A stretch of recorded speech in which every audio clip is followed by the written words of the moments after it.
तो गोयल की गुल्लक से गिफ्ट निकले हैं मोनिका, और जाहिर तौर पर इतने तगड़े तगड़े गिफ्ट हैं इसलिए कहना पड़ रहा है क्योंकि जाहिर तौर पर अगर मोदी सरकार ने अपना पिटारा खोला और उस पिटारे से किसानों के लिए, नौकरी पेशा लोगों के लिए, मिडिल क्लास के लिए, यानी कि आप ये देखिए कि हर वर्ग को, जो मैं बात लगातार कह रहा था कि सबका साथ सबका विकास, इसी एजेंडे को कहीं ना कहीं भलीभूत किया है मोदी सरकार ने, तो सबको संतुष्ट करने की कोशिश की है, यानी कोई तबका नाराज ना हो। एक बड़े वर्ग को साधने का प्रयास किया गया है ताकि आने वाले वक्त में जब चुनाव हो तो वहां पर भी इसका असर पड़े। फिलहाल पीयूष गोयल प्रेस कॉन्फ्रेंस कर रहे हैं, देखते हैं। आज माननीय प्रधानमंत्री श्री नरेंद्र मोदी जी के नेतृत्व में भारत सरकार का इस एनडीए की टेन्योर का, पहली टेन्योर का आखिरी बजट पेश हुआ। एक प्रकार से इंटरिम बजट होने के कारण बहुत सारी और चीजें जो हम कर सकते थे उसमें कर नहीं पाए,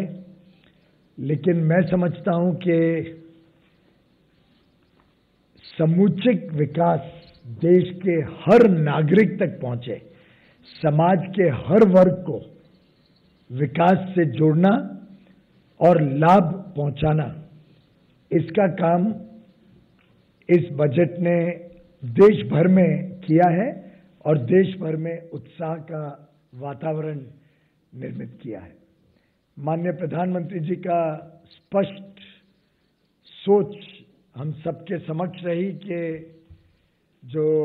सबसे नीची पंक्ति पे खड़े हैं लोग, उनकी सबसे अधिक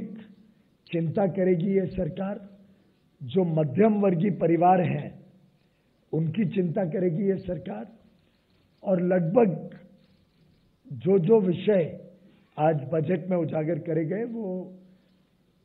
एक प्रकार से समाज के हर वर्ग को छूने वाले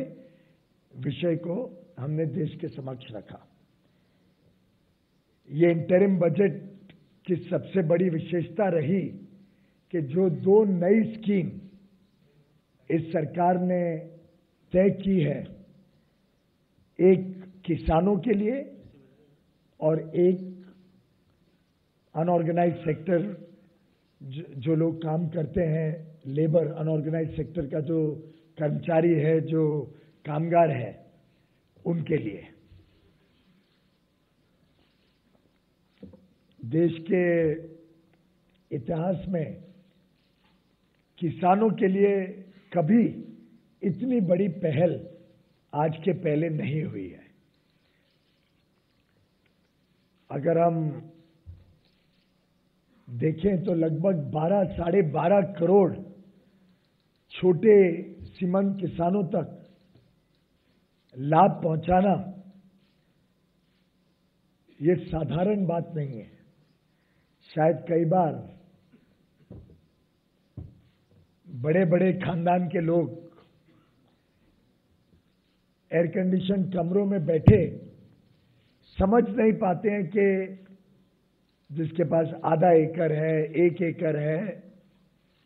1000 मीटर जमीन है, उनकी समस्याओं का पूरा आकलन एयर कंडीशन कमरों में बैठे हुए ध्यान नहीं आता है। प्रधानमंत्री श्री नरेंद्र मोदी जी ने वास्तव में जमीन पे देखा है किस प्रकार की कठिनाइयां, किस प्रकार की परेशानियां छोटे और सीमांत किसानों की रहती है, और उसको मद्देनजर रखते हुए 6,000 रुपए प्रति वर्ष हर उस किसान को मिलना, हर उस किसान परिवार को मिलना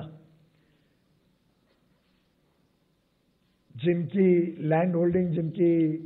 जमीन 2 हेक्टेयर से कम है। ये अपने आप में एक बहुत बड़ा ऐतिहासिक फैसला है। इसको हमने 1 दिसंबर 2018 से ही लागू कर दिया है और 3 किश्तों में, जैसे जैसे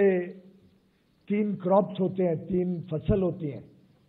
उस तीनों में एक सहायता के रूप में किसान को मिले, और किसानों का सम्मान हो इस देश में, उस उद्देश्य से प्रधानमंत्री किसान सम्मान निधि, इस नाम पीएम किसान, इस नाम से ये योजना सरकार ने इसी वर्ष से शुरू कर दी है। इस वर्ष का जो आखिरी 4 महीने हैं उसके भी 2,000 रुपए प्रति किसान, 2 हेक्टेयर से कम है, उन सबको पहुंचाई जाएगी। सभी राज्यों से सूचियां मंगाई जाएंगी तुरंत ही। और मैं समझता हूं एक प्रकार से किसानों को कभी बिजली का बिल भरना है, कभी बीज खरीदने हैं, बीमा योजना के साथ जुड़ना है, कोई पेंशन स्कीम में कुछ पैसे भरने हैं, इन छोटी रोजमर्रा की विषयों के लिए ये हर 4 महीने में 2,000 रुपए, कुल 6,000 रुपए हर वर्ष, एक बहुत बड़ा सहयोग छोटे किसानों के लिए किया गया है। अगर हम पिछली सरकारों का आंकड़ा देखते हैं तो ध्यान में आता है कि कैसे पिछली सरकारों ने सिर्फ लिप सिंपैथी, सिर्फ आश्वासनें दिए, लेकिन वास्तव में हर किसान तक पहुंचने के लिए कोई साधन आज तक नहीं जुटाए। हमने फिस्कल डिसिप्लिन रखते हुए इस वर्ष में भी 20,000 और अगले 20,000 करोड़ और अगले वर्ष में 75,000 करोड़ का प्रावधान किसानों के लिए किया, जो अब तक के भारत के इतिहास में सबसे बड़ा प्रावधान है कोई भी किसानों को लाभ पहुंचाने का। कई बार चर्चा होती है कि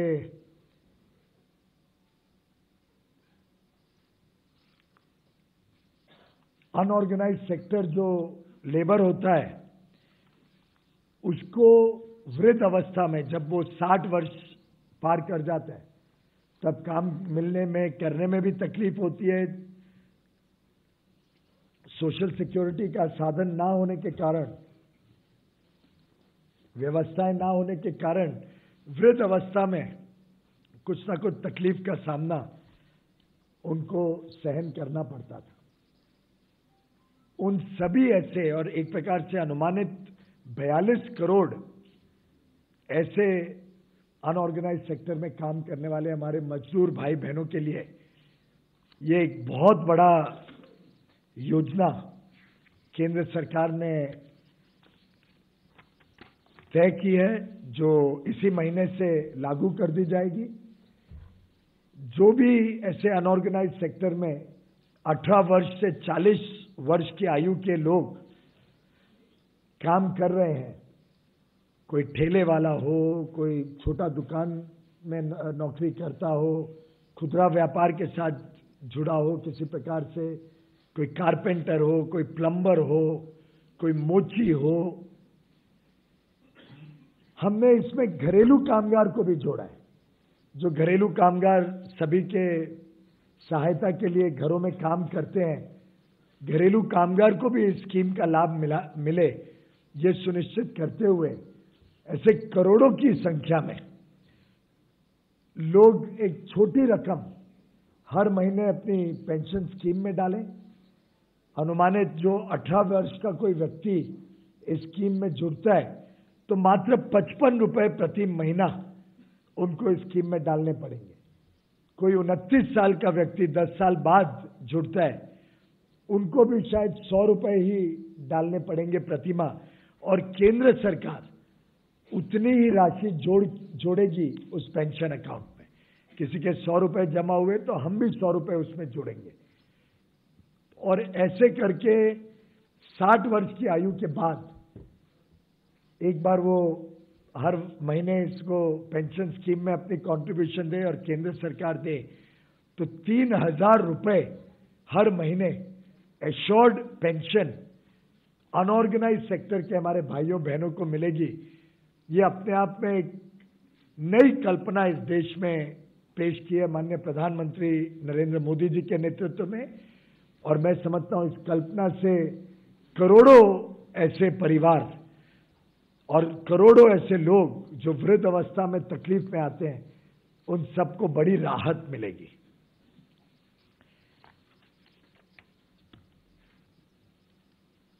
इसी के साथ साथ किसानों में एक बड़ी समस्या, कभी आपदा, बड़ी सीवियर कैलामिटी आती है, बड़ी आपदा आती है, जिसमें एनडीआरएफ से भी मदद दी जाती है केंद्र सरकार द्वारा। जब ऐसी आपदा आती है, अभी अभी हमने उदाहरण के लिए महाराष्ट्र में देखा कि ड्राउट कई डिस्ट्रिक्ट्स में आया, कई जिले, कई पंचायतों में ड्राउट की स्थिति आई। तो एनडीआरएफ से तो सहायता मिलती है, लेकिन जो किसान का कर्ज होता है, जो लोन होता है, उस लोन को रीशेड्यूल किया जाता है और 1 साल के लिए उस लोन पे भी ब्याज की छूट 2% दी जाती है, और अगर समय पे कर दे तो 3% अधिक छूट 1 साल के लिए मिलती है ऐसे आपदाग्रस्त किसानों को। हमें ध्यान में है कि जब ऐसी कोई आपदा आती है, वैसे तो प्रधानमंत्री फसल बीमा योजना के तहत पूरा भुगतान, 100% भुगतान किसान को मिल जाता है, लेकिन कभी किसी से रह गया फसल बीमा योजना के साथ जुड़ना। ऐसी परिस्थिति के लिए अगर लोन रीशेड्यूल होता है, तो अब हमने सुनिश्चित किया है कि जितने समय के लिए रीशेड्यूल होता है, उस पूरे समय के लिए 2% सालाना ब्याज में छूट मिलेगी, और अगर जो रीशेड्यूल्ड रीपेमेंट डेट है, जो नई सीमा अवधि तय की गई है जिसके हिसाब से किसान को भरना है, उस हिसाब से वो अपनी लोन को वापस दे दे, तो उसमें भी अधिक 3% ब्याज की छूट किसान को अधिक मिलेगी। तो जो आज एग्रीकल्चर लोन पे जो सुविधाएं मिलती हैं ऐसे आपदाग्रस्त इलाकों के लिए, वही सुविधा पूरे रीशेड्यूलमेंट पीरियड के लिए भी देने का निर्णय सरकार ने आज किया। इसी प्रकार से एक बड़ा वर्ग है किसानों में जो एनिमल हस्बेंड्री और फिशरीज के साथ जुड़ा हुआ है। ये ब्लू इकोनॉमी को प्रोत्साहन देने के लिए माननीय प्रधानमंत्री जी की बड़ी संवेदना रहती है, और एनिमल हस्बेंड्री और फिशरी एक ऐसा वर्ग है जो बड़ा उत्पादन भी करता है। लगभग अनुमानित 1.5 करोड़ लोग इसके साथ जुड़े हुए हैं। उन सबको अब आगे चल के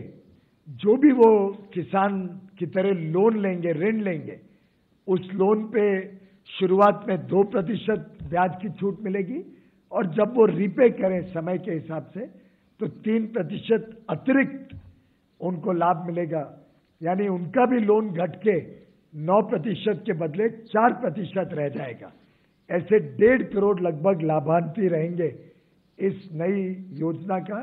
जो एनिमल हस्बेंड्री और फिशरीज से जुड़े, जो मछुआरे वगैरह काम कर रहे हैं कोस्ट लाइन पे, और जो लोग काउ एनिमल हस्बेंड्री, पोल्ट्री, मुर्गी पालन, पोल्ट्री, इस प्रकार का जो काम करते हैं एनिमल हस्बेंड्री कंपनी, गांव पालन, पशुपालन, इस सभी क्षेत्रों के लिए ये ब्याज की छूट अब दी जाएगी। एक महत्वपूर्ण निर्णय लिया है राष्ट्रीय कामधेनु आयोग को स्थापना करने का। ये आयोग भी जो काउ रिसोर्सेज हैं, जो गाय के संबंध में जो विशेष हमने कोशिश की है कि गाय का सम्मान हो, जो डायरेक्टिव प्रिंसिपल संविधान का 1950 में कहता था कि सरकार की जिम्मेदारी रहेगी कि गाय को प्रोटेक्ट करे, गाय के ऑर्गेनाइज तरीके से उनके विकास का काम देखा जाए, उस पूरे काम को देखने के लिए और अपग्रेड करने के लिए काउ रिसोर्सेज को और उनकी प्रोडक्टिविटी, उनके उत्पादकता को बढ़ाने के लिए ये राष्ट्रीय कामधेनु आयोग काम करेगा। उसके लिए शुरुआत में 500 करोड़ का हमने प्रावधान लगभग इस वर्ष रखा है, और आगे चल के जितना पैसा और लगेगा इस काम के लिए, जो सिफारिशें आएंगी इस आयोग द्वारा, उसके लिए निर्धारित किया जाएगा। इसी प्रकार से जो प्रधानमंत्री श्रम योगी मानधन के अंतर्गत स्कीम अनाउंस की गई है, उसके लिए भी एक अनुमानित 500 करोड़ रुपए शुरुआत में हमने रखे हैं। और अगर जैसे जैसे लोग जुड़ेंगे और अधिक पैसा केंद्र सरकार को लगाना पड़ेगा, वो केंद्र सरकार पूरी तरीके से उपलब्ध कराएगी। एक जो घुमंतु और denotified nomadic and semi nomadic communities हैं, इन सबको भी किस प्रकार से पूरी तरीके से इसका आकलन निकाला जाए, इस सबको फॉर्मली क्लासिफाई किया जाए, उसके लिए एक वेलफेयर डेवलपमेंट बोर्ड बनाया जाएगा मिनिस्ट्री ऑफ सोशल जस्टिस और एम्पावरमेंट के तहत। और इनका आगे का विकास, इनका वेलफेयर, इनके वेलफेयर प्रोग्राम्स, उसके लिए जो प्रोग्राम नए प्रोग्राम्स बनेंगे, उसके लिए भी ये सरकार पूरी चिंता करेगी। एक मैंने अपने बजट भाषण के दौरान 5 वर्ष में कैसे समाज के हर वर्ग के लिए इस सरकार ने अलग अलग तरीके से लाभ पहुंचाने का काम किया, इसका एक होलिस्टिक अप्रोच, एक खाका आप सबके समक्ष रखा था। आज देश की 130 करोड़ जनता के लिए इस सरकार ने समय समय पे 5 वर्ष कुछ ना कुछ लाभ पहुंचाने का काम निरंतर किया है। इनकम टैक्स के क्षेत्र में जो 1.5 लाख रुपए तक ब्याज की छूट मिलती थी कोई घर खरीदे, उसको बढ़ा के 2 लाख रुपए कर दिया।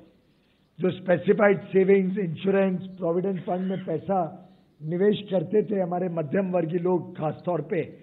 उसकी छूट को 1 लाख से बढ़ा के 1.5 लाख कर दिया था। इसी प्रकार से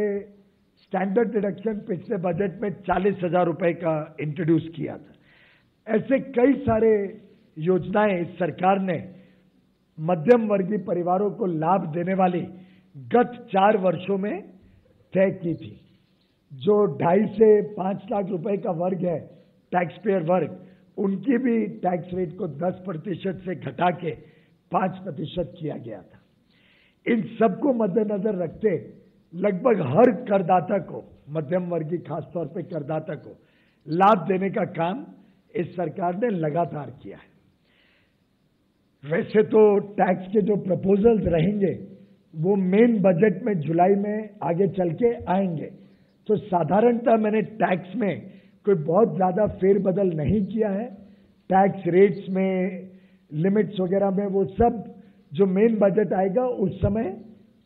हम उसको तय करेंगे। और जनता का आशीर्वाद प्रधानमंत्री मोदी जी के साथ निरंतर बना रहेगा, इस विश्वास के साथ मैं कह सकता हूं कि जुलाई 2019 में जब प्रधानमंत्री मोदी जी की सरकार के दूसरे टर्म का बजट होगा, तब एक प्रकार से हमारे मेन टैक्स के प्रपोजल्स आप सबके समक्ष रखे जाएंगे। लेकिन एक ऐसा वर्ग है जो बहुत ही निम्न मध्यम वर्गीय है। प्रधानमंत्री मोदी जी ने इसको एक प्रकार से न्यू मिडिल क्लास भी शब्द इस्तेमाल किया था। ये जो निम्न मध्यम वर्गीय वर्ग है, इन सबको अगर अभी पता नहीं चलता है कि उनको किस प्रकार का लाभ मिलने वाला है, तो शायद टैक्स डिडक्शन एट सोर्स वगैरह के वजह से अप्रैल, मई, जून, जुलाई, जब तक फाइनल बजट आता है, जब तक फाइनल बजट पारित नहीं होता है, तब तक टैक्सेस डिडक्ट हो जाएंगे उनकी आमदनी में। फिर उनको अगर वो उनका फाइनल टैक्सेबल इनकम 5 लाख से कम हो तो उनको रिफंड के लिए फिर टैक्स डिपार्टमेंट के पास जाना पड़ेगा, रिटर्न भरना पड़ेगा। तो ये सब असुविधा से बचाने के लिए लगभग 3 करोड़ से अधिक टैक्स पेयर्स को हमने एक लाभ जरूर अभी इस बजट में दिया है कि जिसकी भी टैक्सेबल इनकम 5 लाख रुपए तक है, और ये टैक्सेबल इनकम कैलकुलेट होती है, तय की जाती है जब बाकी सब डिडक्शंस भी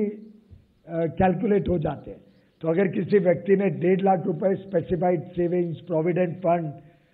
इन सब में डाला हो, अगर किसी ने घर खरीदा है और उसमें 2 लाख तक का ब्याज भी दिया हो, या जो भी अमाउंट ब्याज में दिया है, अगर कोई व्यक्ति मेडिक्लेम निकालता है तो मेडिक्लेम की वो डिडक्शन ले सकते हैं। ऐसे कई सारी डिडक्शंस इनकम टैक्स एक्ट में हमने पहले से ही रखी हैं। वो सब डिडक्शंस लेके अगर टैक्सेबल इनकम 5 लाख रुपए तक हो तो उन व्यक्तियों को एक टैक्स रिबेट पूर्ण रूप से दिया जाएगा, जिससे 5 लाख रुपए तक की टैक्सेबल इनकम के सभी लोग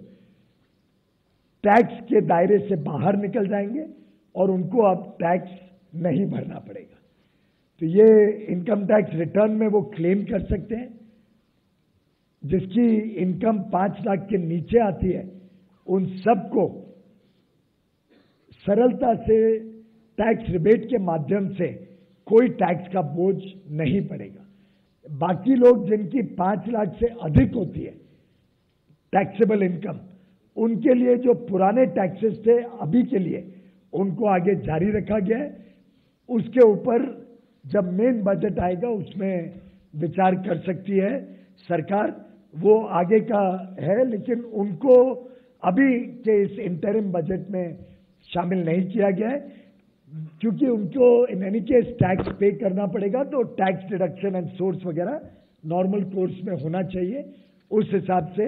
जो लोग 5 लाख रुपए तक जिनकी टैक्सेबल इनकम आएगी उनको टैक्स रिबेट के माध्यम से 0 टैक्स देना पड़े, ये मैं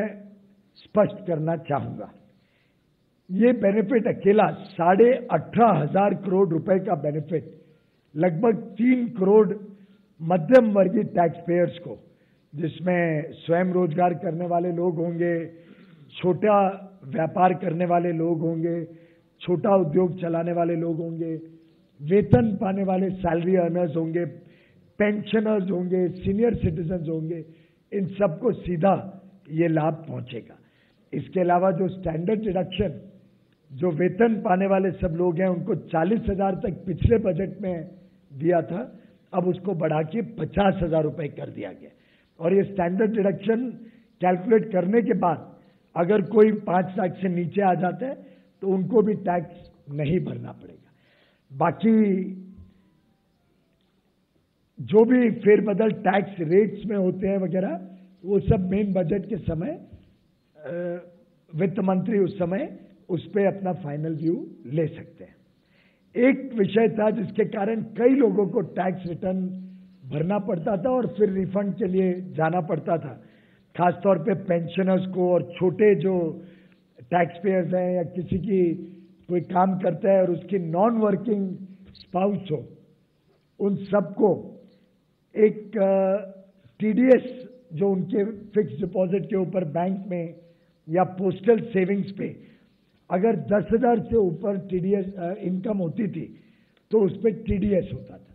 अब वो समय सीमा थ्रेशोल्ड 10,000 से बढ़ा के 40,000 रुपए कर दी गई है। तो जिसको 40,000 रुपए तक अपने डिपॉजिट्स पोस्ट ऑफिस में या बैंक में ब्याज की कमाई होगी, और समझो साधारणतः अगर 8% ब्याज मिलता है तो इसके हिसाब से 5 लाख रुपए तक जो भी डिपॉजिट्स होंगे अंदाजन, वो सब डिपॉजिट्स के ऊपर टीडीएस नहीं कटेगा और उनको फिर टैक्स रिटर्न भर के रिफंड लेने की कठिनाई से बचाने के हिसाब से वो डिडक्शन का थ्रेशोल्ड 10,000 से 40,000 कर दिया। इसी प्रकार से अगर कोई किराया मिलता है किसी को तो 1,80,000 रुपए तक सालाना किराए पे कोई टीडीएस नहीं कटता था, अब वो बढ़ा के 2,40,000 रुपए कर दिया गया है। कुछ मध्यम वर्गीय परिवारों को सुविधा देने के लिए कुछ चेंजेस हमने कैपिटल गेन में किया कि अगर एक व्यक्ति एक घर बेच के 2 घर भी खरीदता है और जो कैपिटल गेन्स 2 करोड़ रुपए तक की सीमा तक जिसका कैपिटल गेन्स होता है, उनको अगर 2 घर भी खरीदते हैं उस पैसे से, तो वो 2 घर के ऊपर उनको कैपिटल गेन्स में एग्जेम्पशन अब आगे मिलेगी। इसी प्रकार से अफोर्डेबल हाउसिंग को और गति देने के लिए, प्रमोट करने के लिए